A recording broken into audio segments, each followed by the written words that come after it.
Jake. I'm Tom. And we are VIMTV Velocities in Music, the best kept secret in music reviews. Tom, do you like debut albums? Oh, yeah. Buddy, Always excited. Debut albums just get me pumped up because in this day and age, there are so many albums out there coming out every year that we have to listen to, we get to listen to and sift through, and some of them are good, some of them are bad. So it's always nice when an artist comes to the table, either, you know, brings a new sound or brings an old sound within a new light. Kind of like this band, Speedy Ortiz, which came out with Major Arcana back in July this year. This is a indie rock band that I would say they're really trying to revive, like, grunge sounds or post-grunge sounds, a lot of indie rock vibes from like the early to mid-90s. Very classic 90s indie rock sound. From bands like Pavement, early Modest Mouse, Built to Spill, even Pixies and Breeders. Great with the female vocalist in the band, I think it harkens a little bit more toward the Breeders side of things. Yeah, absolutely. And I think that's something that really sets it apart,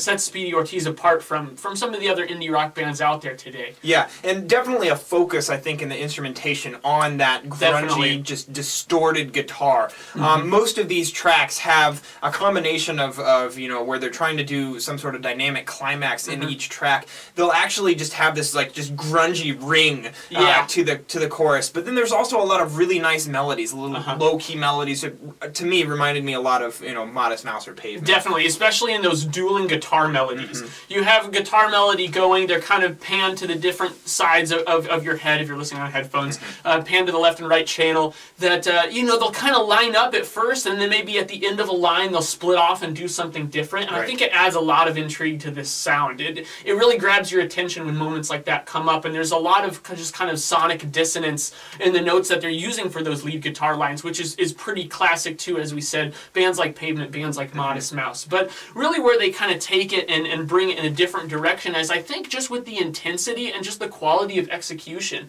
I mean, that's not to say that these guys are better than the bands that we've just compared them to, but I think that they're on par musically as far as just what they're able to accomplish. Which is impressive from a debut. It really is. And that's what gets me excited about debut albums that have qualities like this, where especially when they're like trying to revive a sound that has been, you know, a couple decades old now. You know, it's just always impressive to hear them do it with such perfection on the first go. So, I mean, overall, Major Arcana, I was impressed with this album.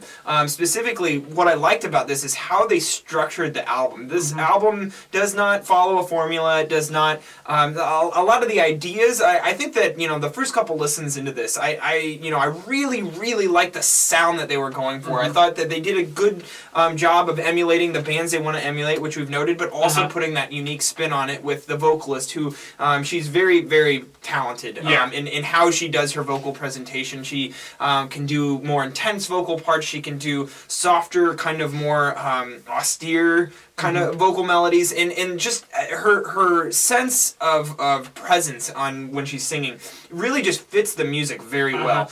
In the softer part, she knows how to really just, you know, make her voice soft, so it amplifies it when she goes up and is a little bit louder in the more dynamic parts. So I really thought that gave the songs a great energy. And you mentioned album structure, and that dynamic within the album structure, it flows very nicely. The first 3 tracks are just hard-hitting rock songs. Yes. I mean, very high energy. They really establish their sound and that energy early on in the album. And then in the middle, you have Casper, No Below, and Gary, which are a little bit slower. They're a little bit more sentimental tracks where they explore kind of the softer side of their sound, you know, rather than using the guitars for those really hard-hitting, grungy chords, they use them a lot more for melody and a little bit more for atmosphere. Yeah, those 2 tracks also build a lot, too. They do. And then from there, you have Fun and Cash Cab, which are probably 2 of the hardest-hitting songs on the album. I mean, even taking that intensity that they established in the first few tracks and bringing it up a level. And then the last 2 tracks are kind of in the same vein, but equally as good. Yeah, I mean, it's just consistent in quality. I think track 9, Plough, is one of the more strong tracks on the album, just because it's kind of the full boat. It's the heavier rock side, but they also show a little bit of that dynamic build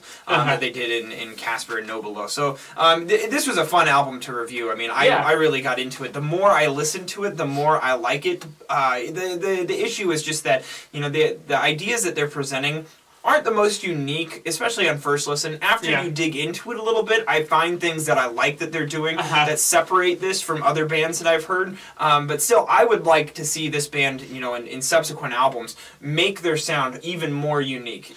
Build off of this and make it even more your own. They did a great job of setting the foundation. I totally agree. And really, yeah, what they've done here as a debut is a stronger statement than most debuts that we hear. And it's because they come out of the gate with no BS. You know, they're not wishy-washy about what they're trying to accomplish. They're very direct about it. They're very clear about what sound they're going for, and they back it up with good songwriting. And that's something that really made this album a grower for me, is because it's almost an over-dedication to a sound, in the sense where the sound is what you get first, but it takes multiple listens to get to know the songs well enough to really determine their quality. And you have to cut through the sound to get to that, which can be a little bit difficult if you haven't listened to stuff like this a lot. But once you do, and if you take the time to do that with Major Arcana, I think you'll find it to be a very rewarding listen. But you're absolutely right. From here, I would just love to see them get a little bit more adventurous. I think they prove themselves as songwriters and as musicians in general,